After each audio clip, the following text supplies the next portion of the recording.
Good afternoon. Today I'm going to be reviewing the Casio MTP-E735-1AV. This watch is available from vintagewatcheshk.com for €53.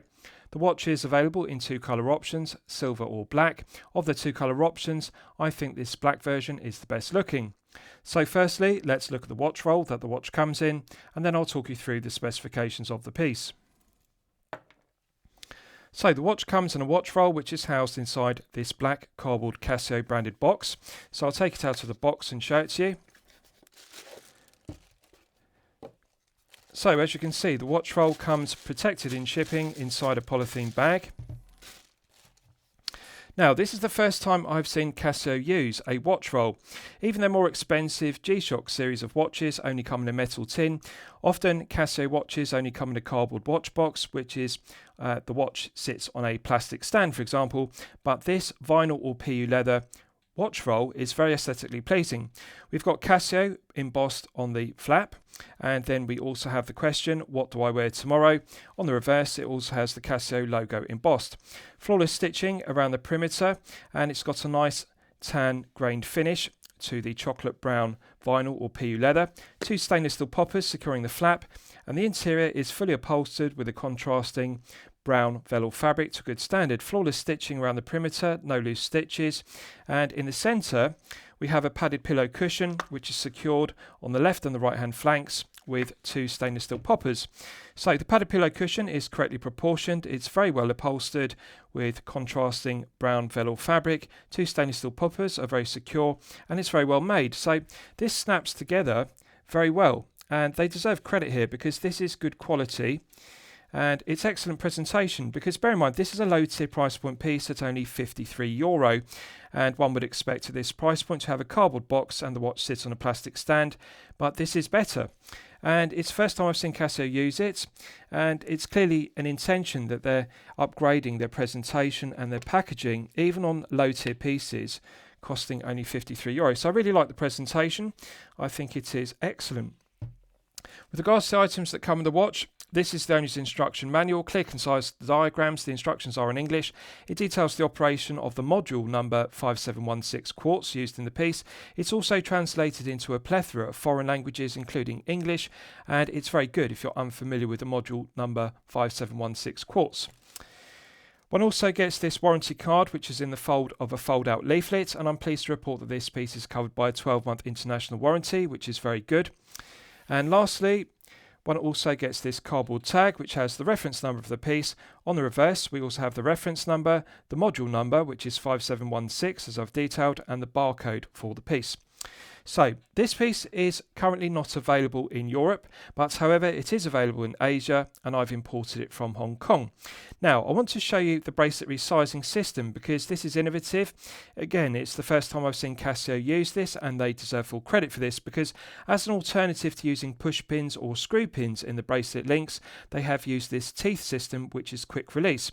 So if you look at the teeth, you can see they're engraved with arrows, and that is the direction of removal, and the fitting of the teeth is a reversal of the direction. So if you look closely at the top of the teeth, you can see the one that's projecting proud from the flank has a nodule on it, and that nodule goes through the split between the two links like a spring, and it clips into it. So in order to resize the bracelet, you simply take a 1.6mm flathead jeweler's screwdriver, engage it into the slots in the base of the tooth as you can see, and then you push up, and you need to push up hard.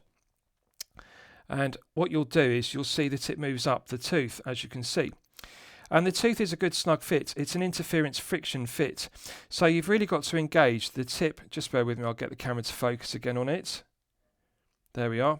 So you've really got to push up hard in the slots with a 1.6mm jeweler's screwdriver like so. And then you push up the tooth. And then you can easily get a grip of it. And just bear with me. And I will show it to you. Just bear with me, I'll get the camera to focus on it. Now, so that's what the tooth looks like when it's removed. And as you can see, it has an arrowhead engraved, so you can't accidentally put it in the wrong way up. They are handed, they can only go in one way up. And as you can see, it's got a large nodule on the top of it, and that engages in between the slit in between the two links. So I'll just show you the links again, and you can look closely and see what I'm talking about. Just bear with me, I'll get the camera to focus on it. There we go. So you can see on the left the tooth is engaged and the nodule is engaged with the slit in between the two outer links, and the right hand one, it's absent, as you can see. So it's a good snug fit. Now I'll just show you with it sliding back in. It's very easy to resize the bracelet. The only thing you have to be careful of is you make sure that you get the nodule on the front side. You don't reverse it, because on the other side you can see it's got a dimple in it. So you need to make sure you get it the right way around. You always need to have the nodule facing you, not away from you. So as you can see, it's a snug fit and very easy to push up. You just need to give it a lot of force with the tip of the screwdriver tip, and that will push it up. Now to push it back in, you simply use your fingertip and you can press it back in like so. And as you can see, you don't actually need a tool in order to push it so it's flush. Now you can see the tooth is now flush with the flank. Just bear with me, I'll get the camera to focus. So you don't actually need a screwdriver to push it back in, and therefore you're not going to scuff or scratch or dent the tooth inside the flanks. You're not going to get any marks when resizing it. You simply need a screwdriver to push in the slots in order to push it out. And you've got to give it a good hard push. It's not going to accidentally work its way loose.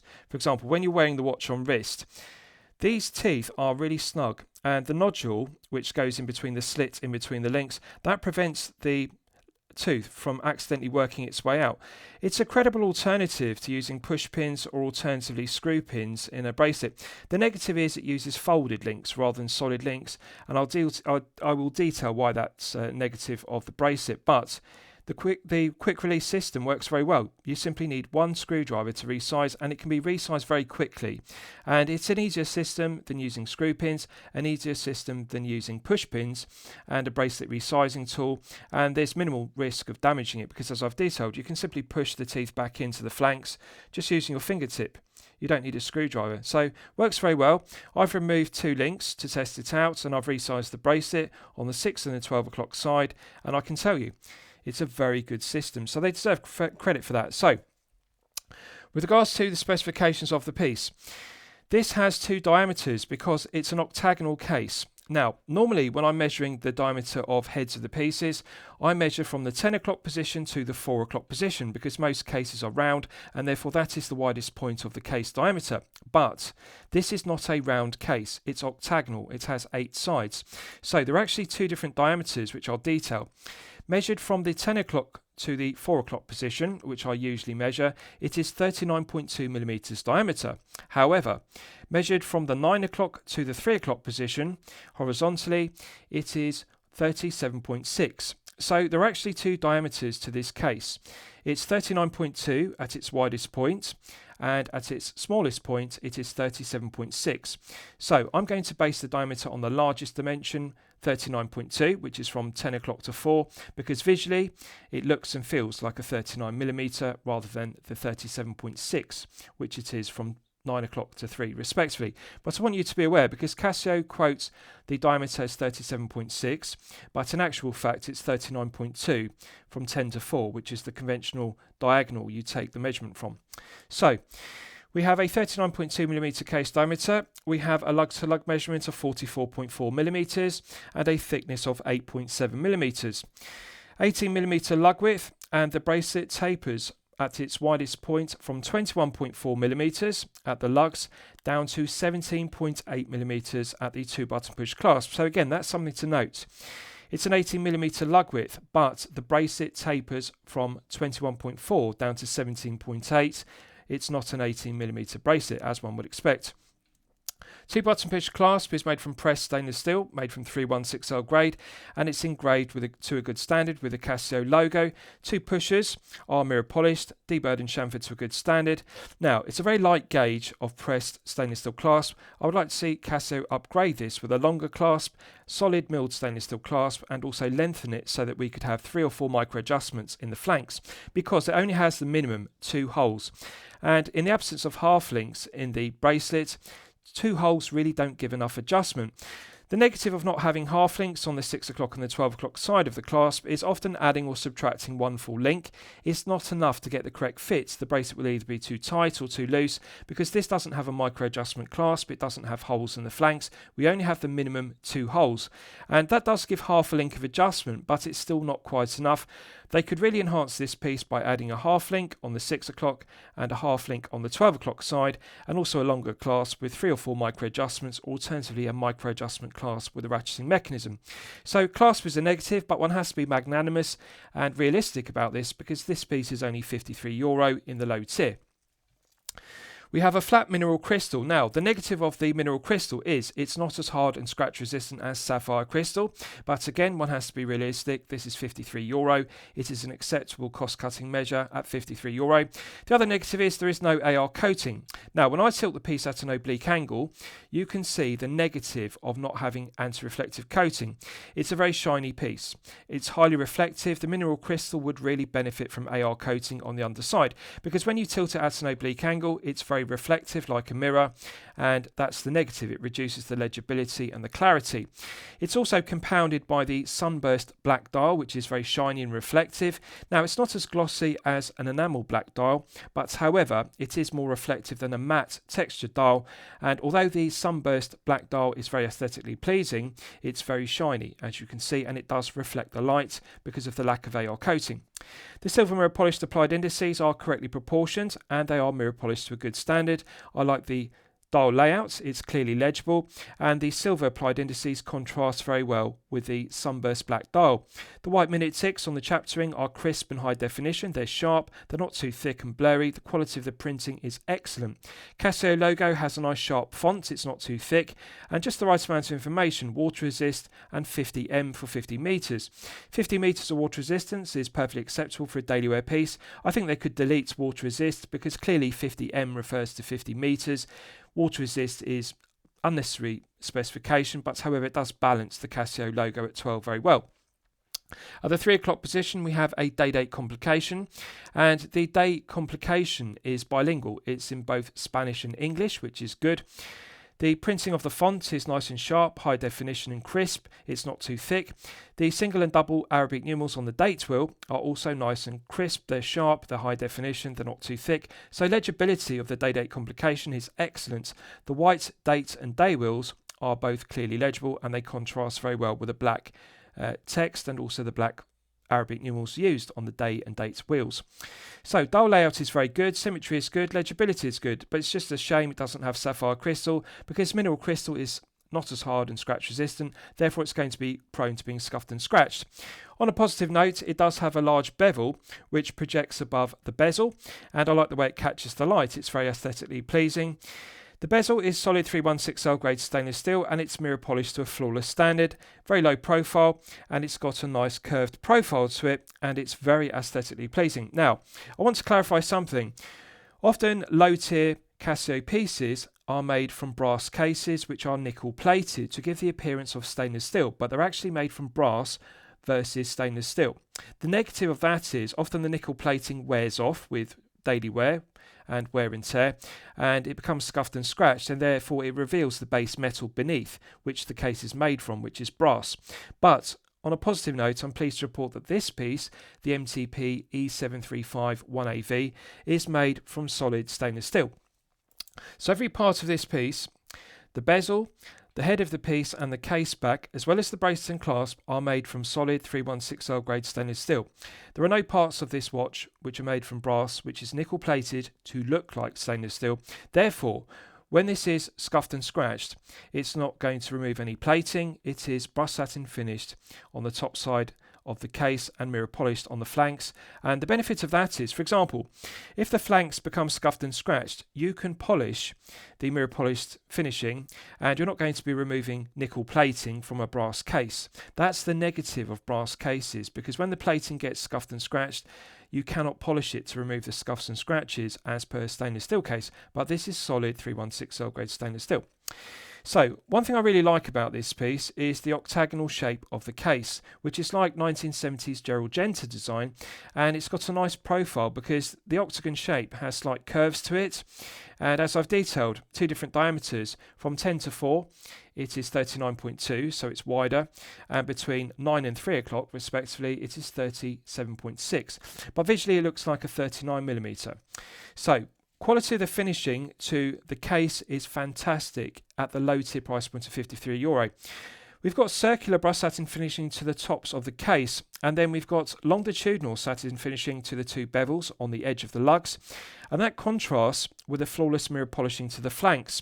Quality of the chamfering and deburring to every facet of the head of the piece is exceptional.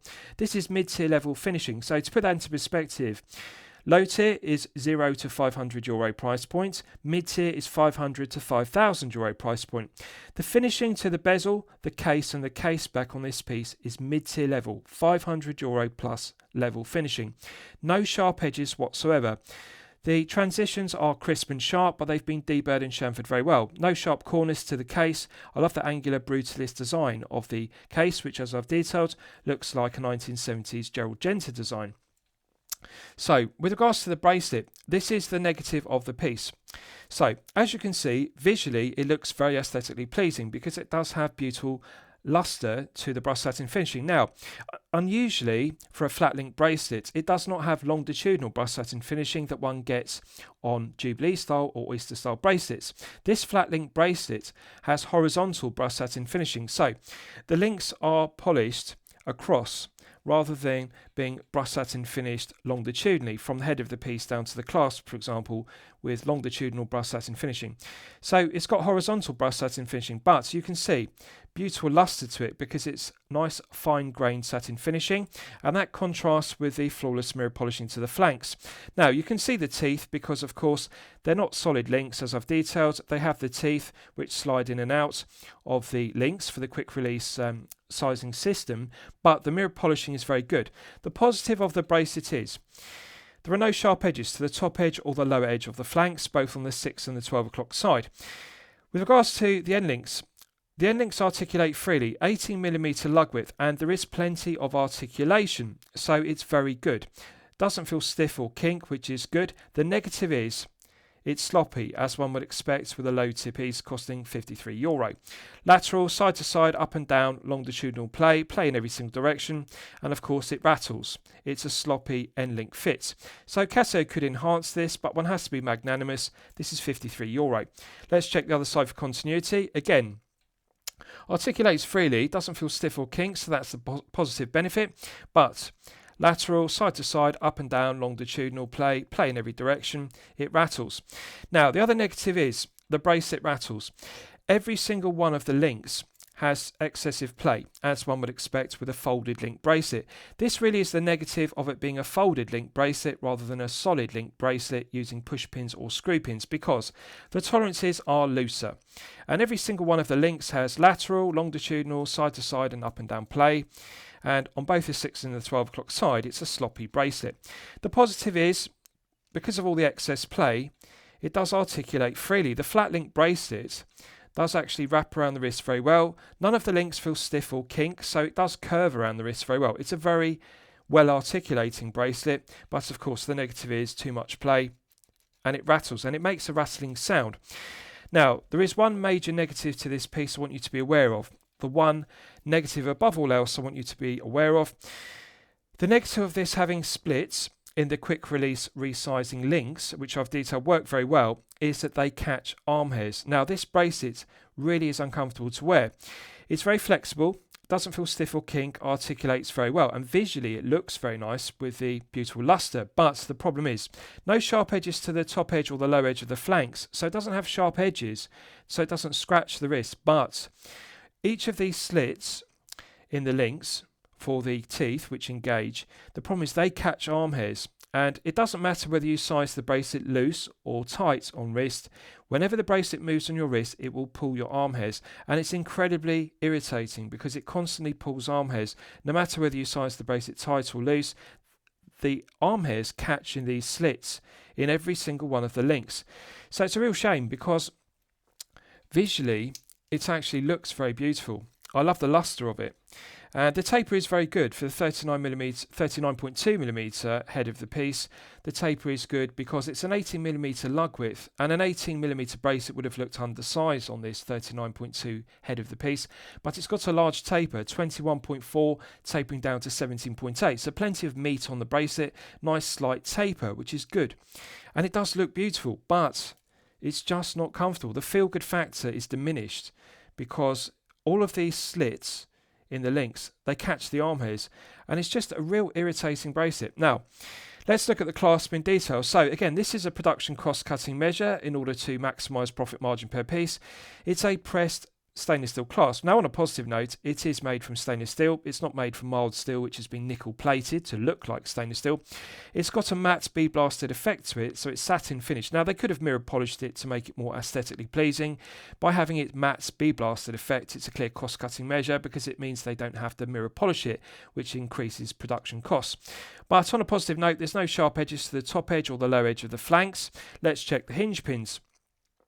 Left-hand hinge pin articulates freely, doesn't feel stiff or kink, but excessive play in every direction, as one would expect with a low-tip piece costing €53. So it rattles, it's sloppy. Centre hinge pin articulates freely, doesn't feel stiff or kink, but sloppy. Play in every single direction, poor quality tolerances. Finally, let's check the right-hand hinge pin. Again, articulates freely, but it's sloppy. Excessive play in every directional, longitudinal, lateral, side to side and up and down play, and it's significant. But one has to be magnanimous and realistic. This is €53. This is to be expected. Poor interference fits, poor quality control, builds quality and tolerances are to be expected below €53 in the low tier. So left-hand hinge pin, centre and right-hand hinge pin, there is room for improvement, but on a positive note, it does snap shut with a nice positive click. 2 button push triggers are heavily sprung loaded, and it does work very well. So no risk of it accidentally deploying and coming open. You've really got to push in the 2 mirror polished triggers with a nice firm push, and it does open and close to a satisfactory standard with a nice positive click. Nice curved profile to it. It is low profile and it does wrap around the wrist very well. It is suitable for a 6 to 7 inch wrist and a 7 to 8 inch wrist respectively. It's just a shame it only has 2 micro adjustments. Now, let's look at the case back. Solid 316L grade stainless steel case back, engraved with the specification and reference number of the piece. Now, it says Japan movement, which is true because the Casio module 5716 is indeed made in Japan, but it also says cased in China because this piece is made in China. The only Japanese part is the movement, the Casio 5716 module. So, Japanese quartz module, but the case, the bezel, case back, bracelet and clasp are all made in China, and the watch itself is made in China, so the module is cased in China. But they've been open and honest about it. They haven't tried to pass it off as a Japanese made Casio. They've been open and said Japan movements, which is true, and they've also been open and honest and said cased in China, which is true. So circumference is engraved with a specification, 50 meters of water resistance, concentric CNC lathe tool machining to it, which refracts the light. It's a very low profile flat case back. Now the benefit of this is it's only 50 meters, which is perfectly acceptable for a daily wear piece, but because it's so thin and flat, it reduces the thickness of this piece down to only 8.7 millimeters. Just think about that for a moment. 8.7 is incredibly thin, even for a 50 meter water resistant piece. The circumference of the pressed on case back is mirror polished, and that deletes the sharp edge of the case back. So very smooth and comfortable to wear against the wrist. It sits very flat, and it's very aesthetically pleasing the way it refracts the lights with the concentric CNC lathe tool machining. I like that it's flat because this piece sits very close to the wrist. The end links are hollow, they're not solid end links, and of course they're folded, and there are a snug fit to the head of the piece, and we've got standard stainless steel spring bars rather than quick release spring bars, which is okay. The underside head of the piece is finished very well, so we've got longitudinal brush satin finishing to the underside head of the piece, nice large chamfers to the edge of the flanks, that deletes the sharp edges, and the 4 tips of the lugs are radiused, so therefore there's no sharp edges, no sharp corners to the tips of the lugs. Very comfortable case to wear against the wrist, so the proportions of it are good. The finishing is mid-tier level, €500 plus case finishing. So let's test the push-pull crown execution. Solid 316L grade stainless steel crown. Now again, I want to give due credit to Casio here because as I've detailed, some Casio watches have cases which are made from brass, which is nickel plated. Also the crowns are sometimes made from brass, which is nickel plated, like the case, which is a cost-cutting measure. But I can confirm this coin edge crown is solid 316L grade stainless steel. It is not made from brass, which is nickel plated to give the appearance of stainless steel. So the benefit is, with daily wear, with scuffs and scratches, wear and tear, you're not going to be removing nickel plating and revealing the base metal beneath it, which is brass. This is solid 316L grade stainless steel, and a credit to Casio for not using the cost-cutting measure of a brass nickel plated crown. Coin edge teeth are nice and fine. They feel grippy and tactile. Crown is correctly proportioned. 50 meters is perfectly acceptable. Mirror polished domed cap to it, and as you can see, it's sterile. I'm not going to be critical of it being unsigned and sterile and not signed with Casio because this is a €53 low tier piece. One has to be realistic. So, as it's a push-pull crown, you pull it out to the first click position, and that is the quick set day complication. So, Sunday, SUN, is in contrasting red, and also DOM for DOM is also in contrasting red because the day complication is bilingual. It's both in Spanish and also English, which is good. So you can click over between Spanish and English, which is good. Nice light clicking action. So to put it into perspective, it feels lighter than the day-date complication used on a Seiko 4R36 or an NH36A, which are the same movement. It feels nice and light, so it feels good to click over the days of the week, and I like that it's bilingual in Spanish and English, which is useful. Now, rotating the crown anti-clockwise in the opposite direction advances the date complication, and again it feels exactly the same. Nice light clicking action. Again, it feels lighter than setting the day date on a 4R36 or alternatively an NH36A, which you may be familiar with. For example, the 4R36 is used in the Seiko 5KX, which you may be familiar with, and the NH36A is the same as the 4R36. But you can see it works very well. The alignment is good. The three letters of the day of the week, FRI for Friday, for example, the alignment is correct. It's not too far to the left or right. The text is correct. It doesn't sit too high or too low in the framed day-date window. Also, the Arabic numerals for the singles and the doubles for the dates are good. Font is nice and sharp and crisp. It's high definition, not too thick, not too blurry, and it's clearly legible both in Spanish and English. And I like it. I think the proportions are good, and you can easily read both the day and the date as well. So, pulling it out to the second click position hacks the movement, and we're now in the time setting position. So, 0 joules to the Casio module 5716, very low friction to it, no friction whatsoever. You can feel the gearing meshes very well in it. In terms of how it feels much lighter than an automatic such as the NH35A. Actually feels very similar to the Casio 2115, which is used in the Joro, which you may be familiar with, and I like it. The module 5716 feels very refined. It's a reliable, well-proven workhorse quartz module, and minimal backplay in it. When you rotate the coin edge crown, there's an almost immediate response to the minute hand. The hour and minute hand are dolphin shaped, and the proportions are very good. So I like it. You don't have to take up a lot of slack, so it doesn't feel like a sloppy quartz movement. The 5716 feels very refined. Pushing it back in, it's got a nice positive click, and that reinstates the 50 meters of hermetic seal. I'm not going to be critical of it using a push-pull crown versus a screw-down crown because this is a daily wear piece, not a dive piece. It does not need 100 meters and it does not need a screw-down crown. 50 meters is good enough for a daily wear piece. So it works very well. Hacking works well, day-date complication works well, and also the time setting feels smooth, very low friction, and I like it. Right, so I'll give you a wrist shot and you can see how it fits on my 8-inch wrist. Now, I have sized this bracelet because I wanted to test out the quick release mechanism of the two teeth as I've detailed. So I've removed one full link from the 6 o'clock and one full link from the 12 o'clock side. So 2 links absent. But on a positive note, even with 2 full links removed from the bracelet, I can easily slide an index finger beneath the bracelet and clasp at all times. So, as it stands, with 2 links removed, it will fit up to an 8.5-inch wrist. With the 2 full links included, it would even fit up to a 9-inch wrist, which is very large. There are enough removable links on the 6 o'clock and the 12 o'clock side to size this down to a minimum 6-inch wrist size.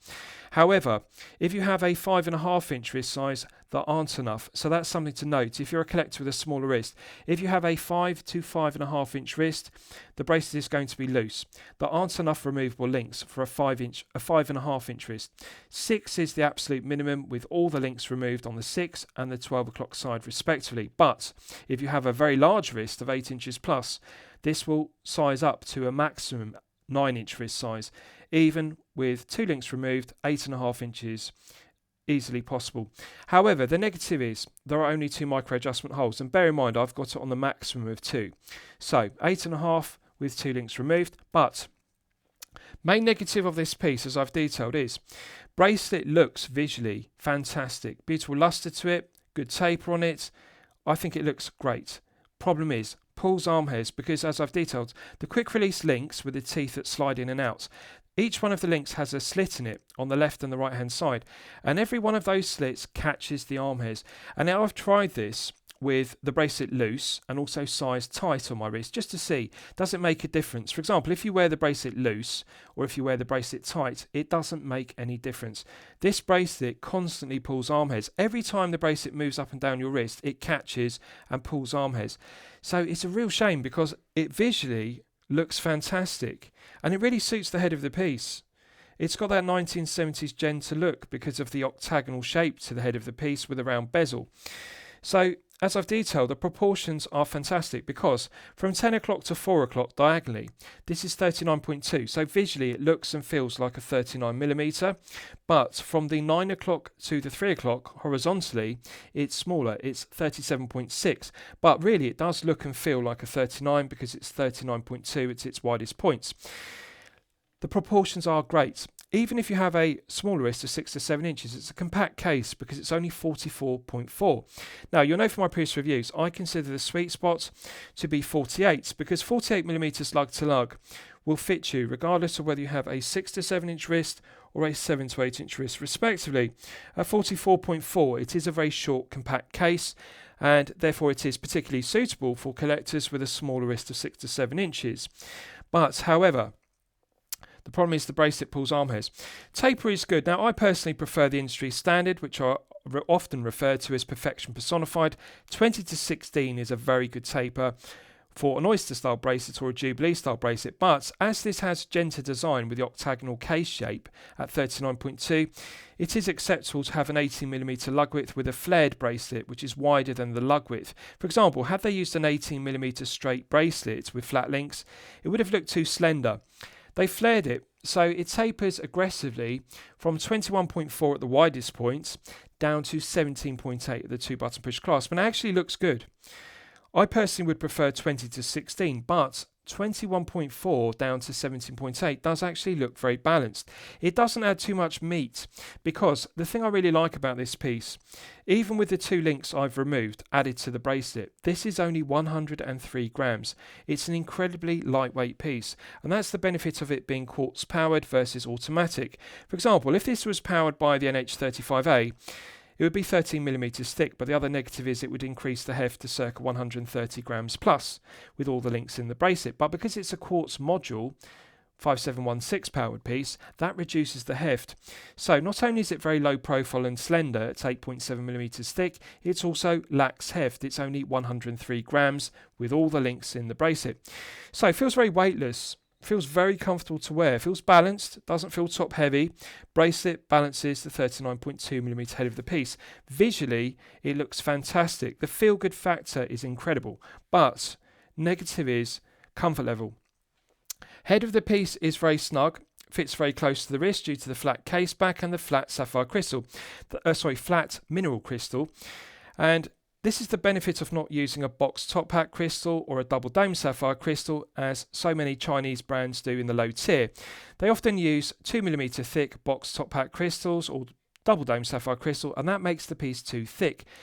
But this is only 8.7mm, and needless to say, anything below 13mm is the sweet spot to easily slip underneath a shirt cuff if you wear a business shirt. So at 8.7, it's a very low profile piece, and it wraps around the wrist. It doesn't sit on top of the wrist like a slab of 316L grade stainless steel. So visually, it looks fantastic. Comfort level is poor because of the bracelet, but the head of the piece is good. So feel good factor is good. I love the look of the bracelet, but it's just a shame that it doesn't have solid links. These hollow folded end links pull arm hairs, and it's a shame because the look of the luster is just fantastic. And the flat links really do suit it. So I'd like to see Casio refine the bracelet and use solid links, and alternatively change the links to delete the slits because they are the problem. So it's a shame. Comfort level is poor, but feel good factor is excellent. So it's a difficult piece to weigh up. Right, so let's do a Lume test and we'll see how the Lume performs when it's charged up to the absolute maximum. So as always, I'm going to use my 100 UV LED torch to charge it up to the absolute peak. So this uses Casio Neo Bright, and Neo Bright is Casio's proprietary name for Luminova. Now, this is €53 in the low tier, so one has to be magnanimous and expect it to use Luminova versus Super Luminova. One isn't going to get BGW9 or C3 Super Luminova at €53. Now, as you can see, this is the negative of the piece. This is clearly Luminova, and it's so weak that the camera is actually struggling to focus on it. So just bear with me. I'm going to repeat it and try to get the camera to focus because I want you to see the poor performance. Because when I level criticism at a brand, I like to be fair rather than unfair, and I like to be unbiased. And I make no secret of the fact I'm a Casio fanboy. My first review on my channel 5 years ago was the Casio Joro, which was part of my personal collection. So I love Casio watches. I'm not biased against them, but the Lume is always their weak point. Right, so that's now fully charged, and we'll try it again. So as you can see, initially the exciter appears to glow bright enough for C3 Super Luminova, for example, but this is Luminova, and we're clearly looking at 2 to 3 layers or a maximum of 3 to 4. And it's fading so quickly, so rapidly, that the camera cannot even autofocus, because the problem is when Lume fades so fast to black, to nothing, the darkness, the camera can no longer autofocus in the dark. So I'm just going to do it another time.